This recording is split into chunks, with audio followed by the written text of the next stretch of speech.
Jesus asks, "Are you still playing or are you ready?"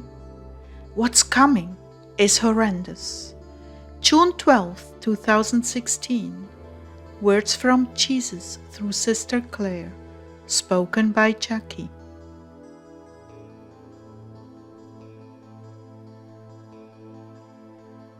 Clare began. May the courage and stamina of our Lord Jesus be with us all tonight.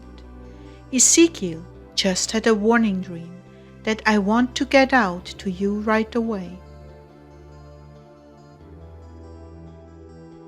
Two little children were dressed to go somewhere, a little boy and a little girl.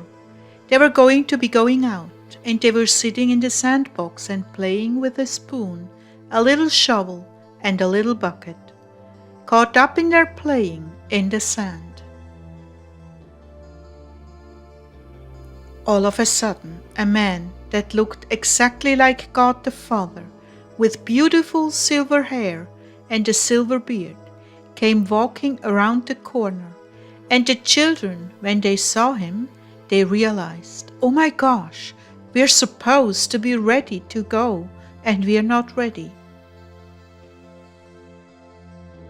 This pain shot through their heart like a javelin, right through their hearts.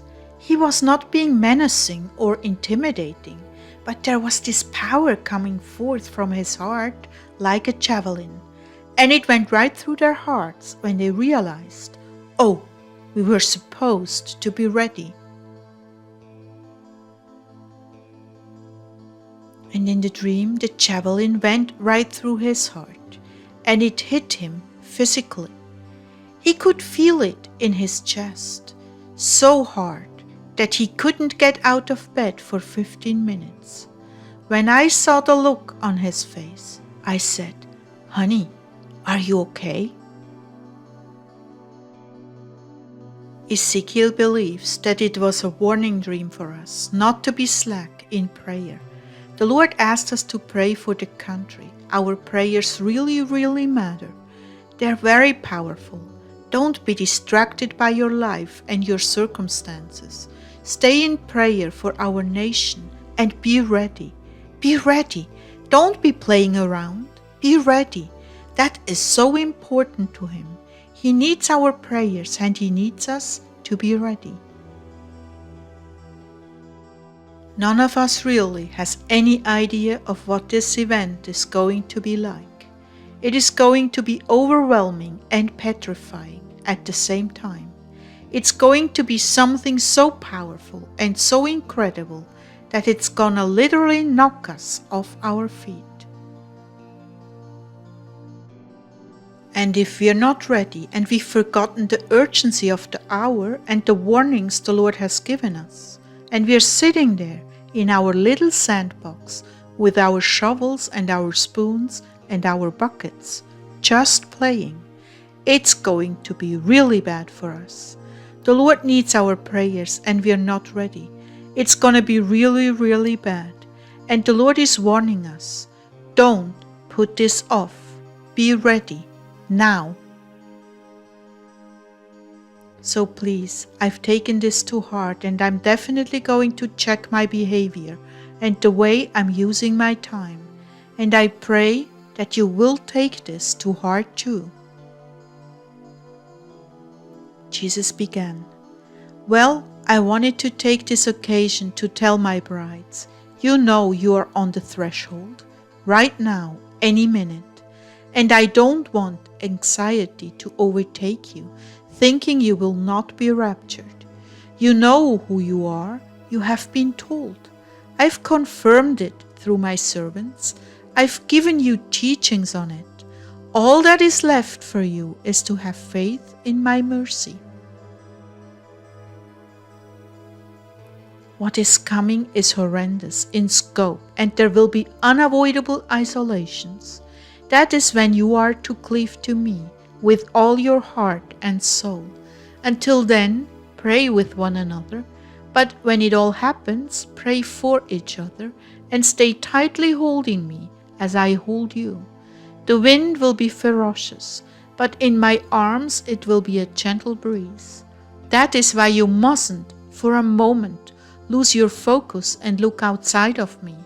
I will keep you in my peace, if only you will rely on me alone. Many of you are accustomed to running to each other. This is where I'm asking you to run to me, because you may be in such a location where you cannot communicate with one another. Do not panic. I'm there. I'm always there without fail. Cleave to me. Grab a pillow if you must. Just know I'm holding you. I'm omnipotent and omnipresent, and nothing can take you away from me during these trials. Remember, this will soon be over for you. Very soon. Right now, my greatest torment is over the unsaved, who have not hearkened to my continuous calls to them, through their friends, through the media, and the still small voice in their hearts. They have not hearkened, and I can do little for them in that hour, except perhaps give them a few extra seconds. For others there will be no time. Their fate is sealed even in this hour, because they have rejected me so many times. Their hearts are past hardened. Nevertheless, continue to pray. I want to make something clear here. Some of you have been unable to pass on into travail for what is about to happen, but I assure you that the uneasy and deathly sad feeling you have is a manifestation of travail in the spirit. You see, a soul and mind are only aware of what they perceive from their spirits. If there is no communication from the spirit, the deep feelings in the soul and mind still reflect what is going on, and very often will cause you to go to sleep, because you cannot concentrate, and the very core of your being is otherwise engaged, not truly in the present moment. So you're not to condemn yourselves if you don't pray as others do.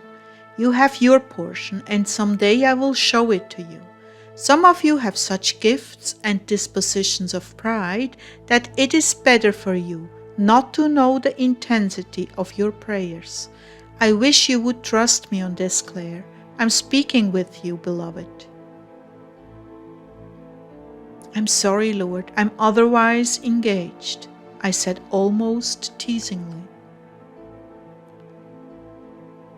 Good answer. The truth be told, you are indeed, and none of being here right now is easy for you. You are one of the ones this is directed towards. No condemnation, my love. I truly know you much better than you know yourself. Do you believe that? Absolutely. Then trust me. You are otherwise engaged in this life and death struggle for souls who have refused me. Much is being planned in the spirit right now. To see it in the physical would easily overwhelm you to the point of unconsciousness. To see it in the spirit is hard enough. Even the mention of Orlando and its implications. It's only the beginning. Even that is taking a toll right now, and I must say, bringing forth fruit as well, though you are totally unaware of it by my design. All of you have been told about these things for a month. Now that you see them happening, you can at least have confidence that I am in control, and not even a sparrow drops to the ground without my awareness. Nothing on this earth is easily understood. You only see the tip of the iceberg. But someday in heaven you will know completely and no longer have any questions as to why this happened here and why that happened there. Those of you who are rallied around my heart, continue to pray for the lost and witness where you can. The problem is that until events unfold, hearts will be on the world and not their eternity. That is one reason revival has not come to this country, as it will afterwards, when it is completely broken. There are still pockets here and there that have responded, places where graces were received. I rejoice in these, and many of your prayers have been applied there and received into good soil. Stay alert, stay prepared, stay in my presence, and do not get drawn off or distracted, so that you are not constantly aware that at any minute it all could begin. I know it is tiring to keep this in the forefront of your mind, but you cannot afford to let it slide or to forget it. The warning dreams, visions, and words are being sent out more intensely and closely together than ever before. We are on the last leg of this journey. I am with you. I will never leave or forsake you. No one can snatch you out of my hand, and no one can overcome your soul, which belongs to me. Please take heart. Be strong. Have courage. Your reward is not far off. Keep your eyes on your eternity with me. I love you tenderly and am always taken by your beauty, my brides.